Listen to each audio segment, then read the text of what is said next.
जय श्री सद्गुरुदेवाय नमः। जय श्री गणपति देवाय नमः।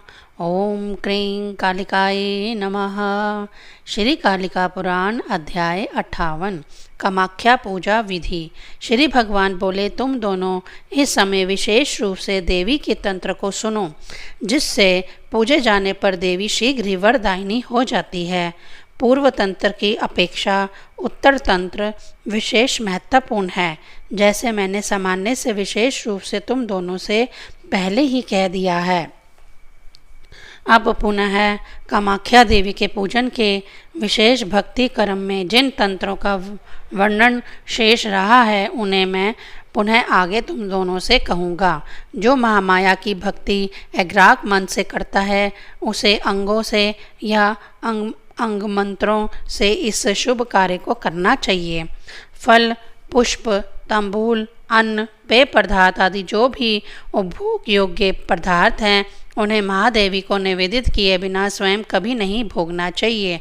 साधक को चाहे वह मार्ग में, पर्वत शिखर पर या सभा में जहाँ कहीं हो, देवी को ज्यों का त्यों निवेदित करके ही अपने उद्देश्य हेतु उपयोग में लाना चाहिए।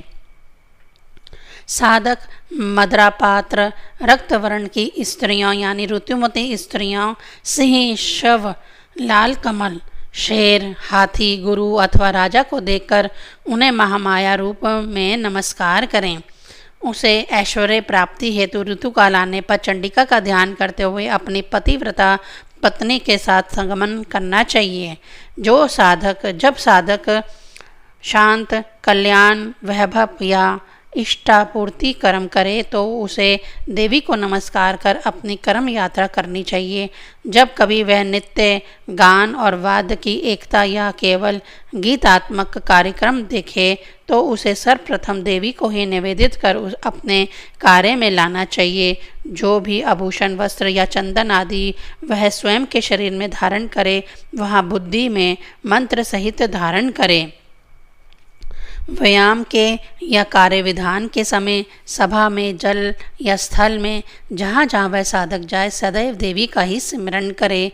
वह जो भी पूजा के अंगभूत कर्म करे, उसे तत्व संबंधी मंत्र से ही करना चाहिए, अन्यथा पूजन संबंधी मंत्र रहित जो कर्म किया जाता है वह निष्फल हो जाता है। हे भैरव, पूजन संबंधी जिस कर्म के लिए जो मंत्र बताए गए हैं, उनमें उन्हीं का प्रयोग करें, अन्यथा नैवेद्य आलोक मंत्र से उन कर्मों का संभार करें।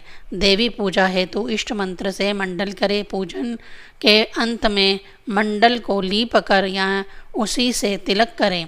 ऐसा धर्म, अर्थ, काम प्रदान करने वाले सर्व वैश्य मंत्र से करना चाहिए। बलिदान कर्म में बलि पशु को काटकर अपने खड्ग से में लगे हुए रक्त से साधक को सर्व वैश्य मंत्र पढ़ते हुए अपने ललाट पर तिलक करना चाहिए।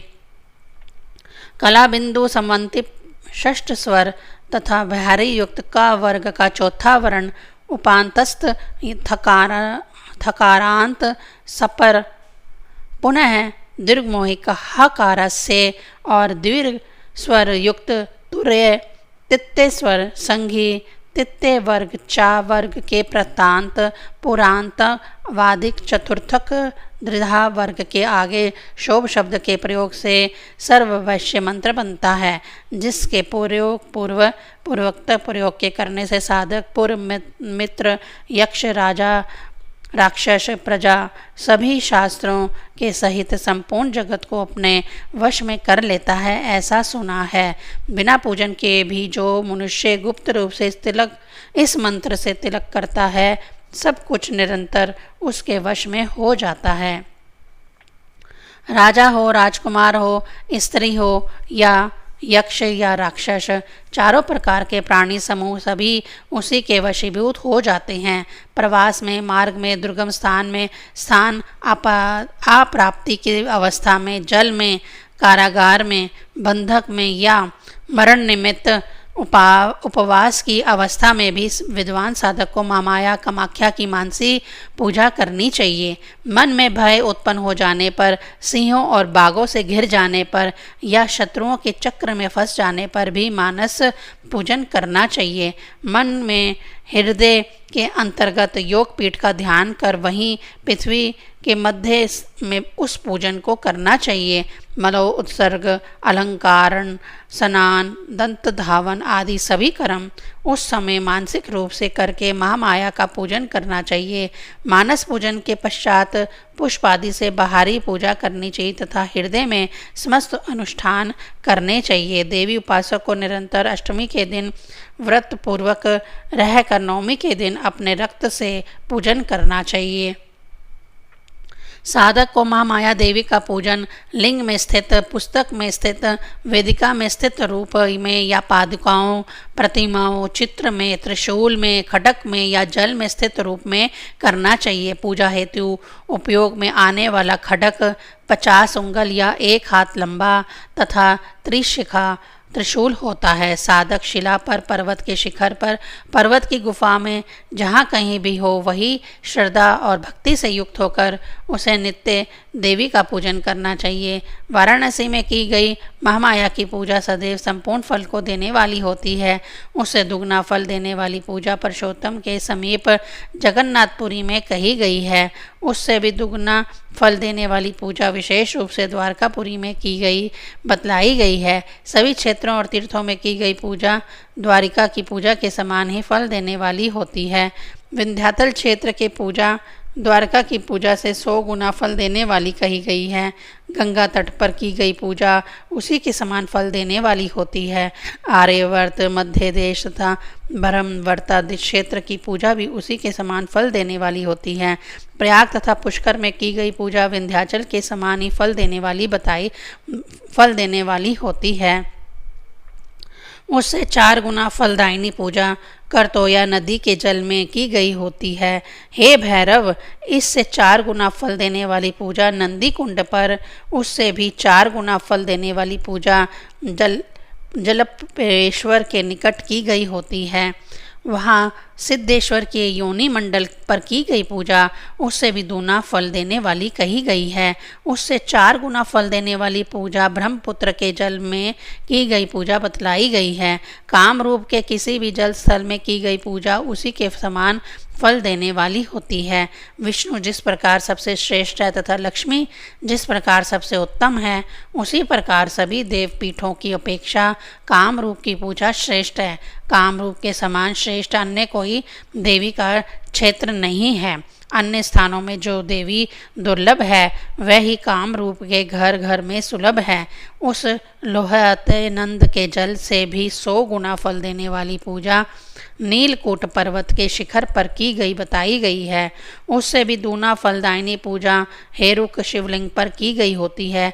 उससे भी दूना फल देने वाली शैलपुत्री आदि योनियों पर की गई पूजा होती है। उससे भी 100 गुना फल कामाख्या योनि मंडल पर बताया गया है। जिसने एक बार भी कामाख्या में महामाया का पूजन कर लिया वह इस लोक में अपनी सभी कामनाओं को पूर्णता तथा परलोक में शिव के स्वरूप को प्राप्त करता है।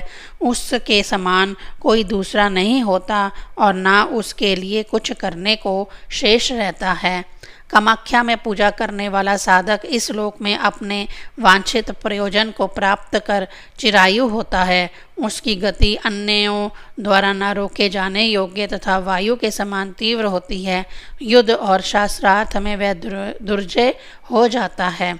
वैष्णवी तंत्र के अंतर्गत वर्णित मंत्रों में कामाख्या के योनि मंडल में एक बार भी पूजा करने से उस पूजा का 100 गुना फल प्राप्त होता है। महामाया जगत की मूल प्राकृतिक स्वरूपा यानी परा प्राकृतिक है। वही योग निद्रा है तथा वे ही जगतमयी भी है। पहले वैष्णवी तंत्र में उसी के मंत्र बताए गए हैं। उनकी अन्य जो दूसरी शैलपुत्री आदि मूर्तियां बताई गई हैं वह उसी के शरीर से निकली हुई हैं तथा उसी का विभाग हैं। जिस प्रकार सूर्य के बिंब से किरणें नित्य निकलती हैं उसी प्रकार महामाया के शरीर से उग्रचंडा आदि देवियां प्रकट होती हैं। उन्हीं अंग रूपों के विषय में मैं तुम दोनों से कहूँगा।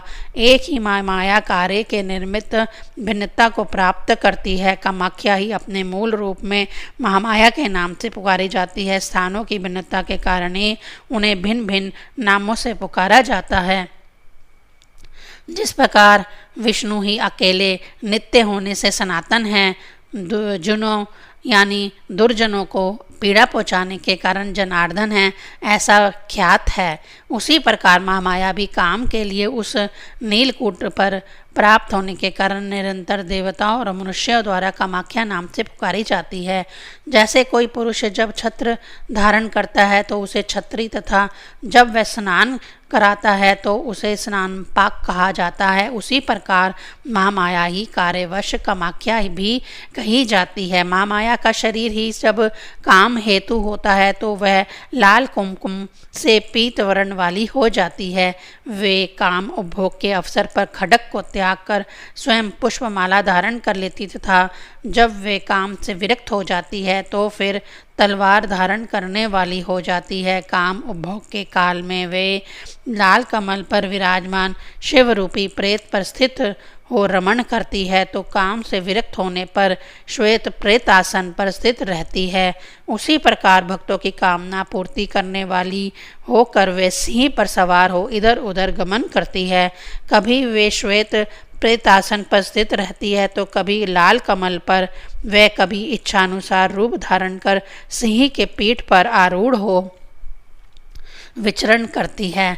जब वह लाल कमल पर विराजमान रहती है उस समय सिंह उनके आगे सेवक के रूप में खड़ा रहता है।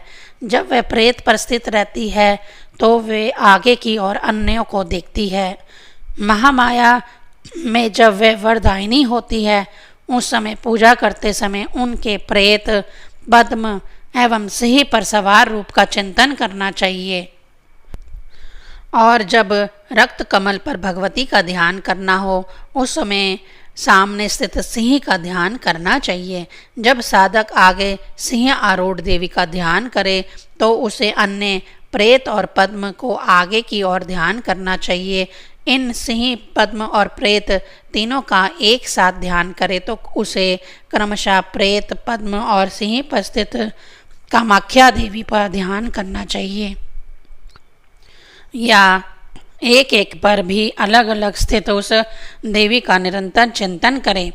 वह जगत स्वरूपाणी अकेले ही समस्त जगत को उत्पन्न करने वाली है, इसीलिए वह विष्णु, ब्रह्मा और शिव द्वारा धारण की जाती है। उनके आसन में जो श्वेत प्रेत है वह स्वयं महादेव, लाल कमल, ब्रह्मा तथा वाहन के रूप में महान ओजस्वी भगवान विष्णु स्वयं सिंह रूप हैं।